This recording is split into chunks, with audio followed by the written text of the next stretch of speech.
What about the fact, though, that Xi Jinping did make time for Senator Schumer, met with him? Lots of talk about whether or not he's going to be sitting down with President Biden at APEC next month. Does this signal that maybe that meeting is more likely?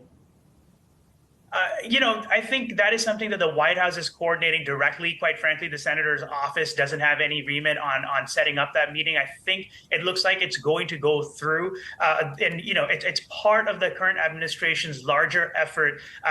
They've done a series of high-profile meetings going into China. Part of this is, of course, China is finally open for business. You can actually travel to China and meet with your counterparts, which is also the reason behind this flurry of activities. The real question now becomes, what are the topics that can be discussed?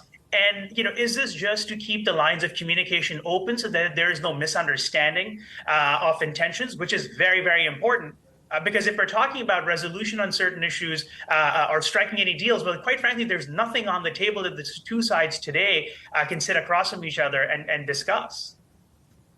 Shahzad, how much more difficult does this make in any business trying to make sure that there is, and we've heard this cited multiple times over the course of this year on earnings calls, the amount of international conflict, and back then it was just Russia-Ukraine, which, by the way, still goes on in the backdrop. So what type of kind of multiplier does this add on for businesses trying to navigate a fractured international equation?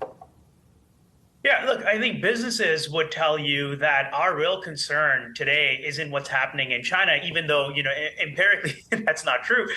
But they're certainly very concerned about policy as it has been formulated in DC. And they're trying to, consistently push back, of course, any hardening of policy vis-a-vis China, whether it's on things like export controls, whether it's potentially new investigations and additional tariffs, and so forth. But the reality remains that businesses have to get very, very sharp about managing policy risk, about managing political risk more broadly. And they have to get very, very serious about how they think about risk in China as well as Washington, D.C.